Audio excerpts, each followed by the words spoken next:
Comme tous les Corses de bonne famille, les Bonaparte ont une maison en ville et une à la campagne. Ils ne sont pas riches pour autant, avec tous ces enfants à élever et à qui il faudra trouver une position. Bref, les Bonaparte n'ont d'autre solution que de quitter l'île. Charles, fort de sa qualité de député de l'Assemblée de Corse, décide de se rendre en visite à Versailles.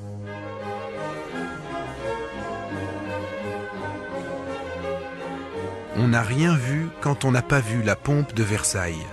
Louis XIV était toujours là. Chateaubriand. La dorure des lambris, embrasée par les rayons d'un soleil ardent, formait une espèce d'auréole sur la tête des souverains et de leurs enfants. La reine avait une passion, celle de la mode. Être la jolie femme la plus à la mode lui paraissait le titre le plus désirable. Mémoire de la comtesse de Boigne. À l'automne 1778, Napoléon Bonaparte met pour la première fois le pied en France. À 9 ans, le jeune boursier va intégrer le collège de Brienne, en Champagne.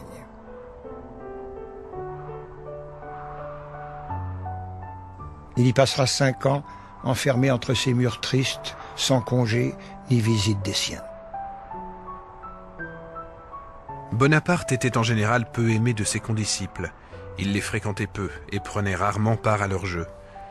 Dès qu'arrivait le moment de la récréation, il courait à la bibliothèque, où il lisait avec avidité les livres d'histoire, surtout Polybe et Plutarque. Mémoire de Bourrienne. Et en 1784, il a 15 ans, il est admis à l'école royale militaire à Paris.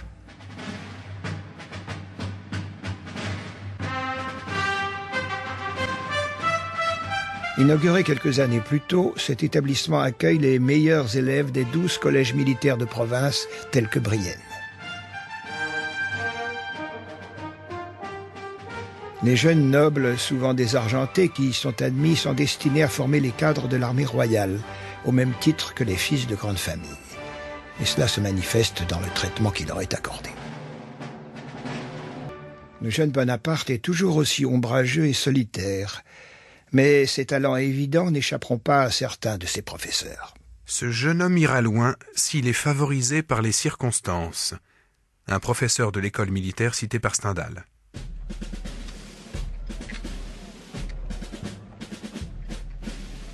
À peine âgé de 16 ans, le voilà sous-lieutenant affecté à un régiment d'artillerie, l'arme d'élite de l'armée française. Il n'y a pas de meilleure façon de commencer une carrière militaire et de découvrir le métier de soldat.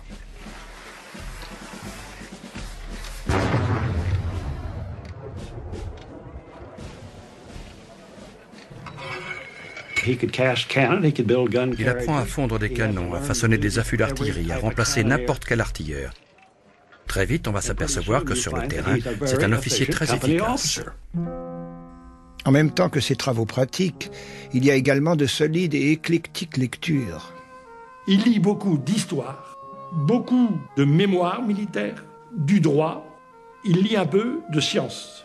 Il a été très frappé par la lecture de Rousseau, la liberté, l'égalité et la suppression des privilèges.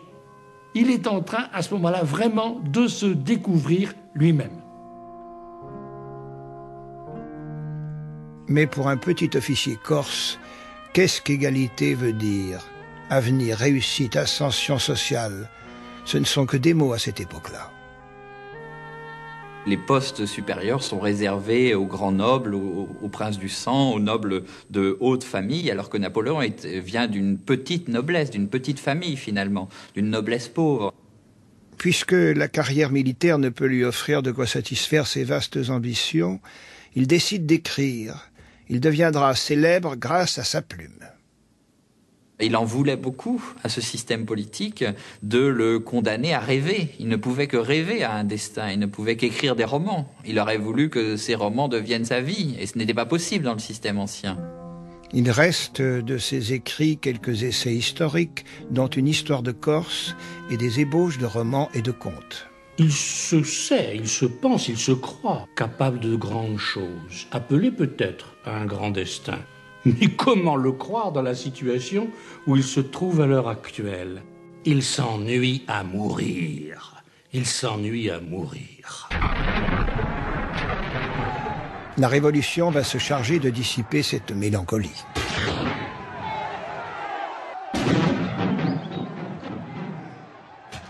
Une lumière dans les esprits, et dans chaque cœur une voix, va, et tu prendras la Bastille.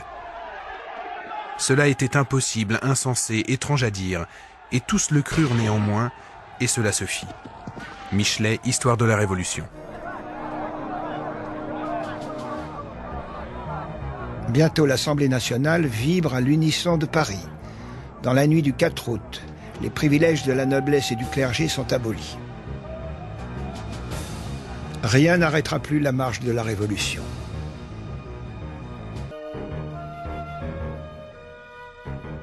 On peut en aucun cas faire de Bonaparte un révolutionnaire avant le début de la Révolution. Mais Bonaparte accueille la Révolution comme une bonne nouvelle. C'est presque quelque chose qui, je dirais, a une portée presque religieuse pour lui, au sens où tout d'un coup, il sent bien que la Révolution va ouvrir la société française.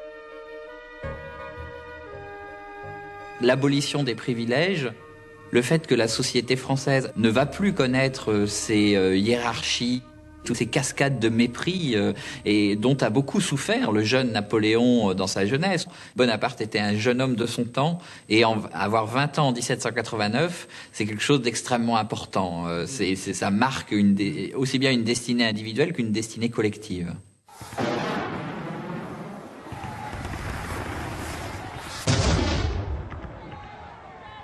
À l'été 92, on le retrouve à Paris en permission. Les débordements révolutionnaires, le pillage des Tuileries, ce monarque que la populace a forcé à coiffer le bonnet rouge, tout ce désordre l'insupporte. Mais le mouvement s'amplifie, la monarchie est renversée, le roi emprisonné, la République proclamée. Napoléon va, à ce moment-là, faire partie de ce monde nouveau. Il cherche à jouer un rôle. Louis XVI a été guillotiné le 21 janvier 1793, une exécution qui sera suivie de celle de la reine et de milliers de ci-devant.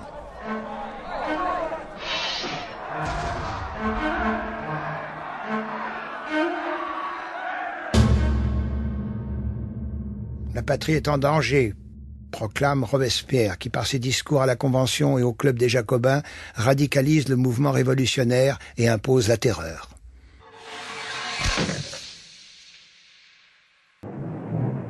Au bord de la guerre civile, la France est en outre menacée à ses frontières par une coalition de la quasi-totalité de l'Europe. L'Autriche, l'Espagne, la Prusse, l'Angleterre se sont jurés de mettre un terme à cette république. À son retour de Corse, Bonaparte a réintégré l'armée. Capitaine d'artillerie, il est nommé à Toulon, qui s'est révolté contre la Convention et a ouvert sa rade et son port à la flotte anglaise. Pour les en déloger, le jeune artilleur propose un plan très simple. S'emparer des forts qui commandent la rade pour forcer la flotte anglaise à fuir. Ses supérieurs refusent de l'écouter. Les généraux à Toulon étaient totalement incompétents. Heureusement, un général compétent a écouté le plan de Napoléon et a dit « bien sûr ». Ce général compétent, c'est Dugommier. C'est au talent et à l'ardeur du commandant de l'artillerie que je dois les savantes combinaisons qui ont assuré notre succès. Général Dugommier, commandant le siège de Toulon. La flotte anglaise quitte la rade précipitamment et Toulon est libéré. Récompenser et avancer ce jeune homme, car si on était ingrat envers lui, il s'avancerait tout seul. Lettre de Dugommier au comité de salut public.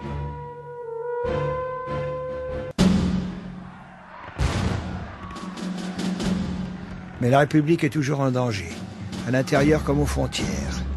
Face au chaos, la Convention est fort occupée à se dévorer elle-même, envoyant à la guillotine les membres des factions qui siègent en son sein.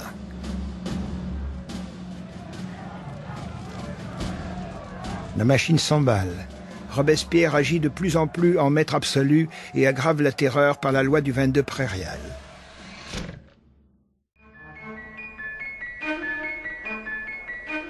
La corde a été trop tendue, elle va rompre. Le 9 Thermidor, une coalition de la peur, renverse Robespierre et ses amis. Leur tour est venu de monter sur l'échafaud.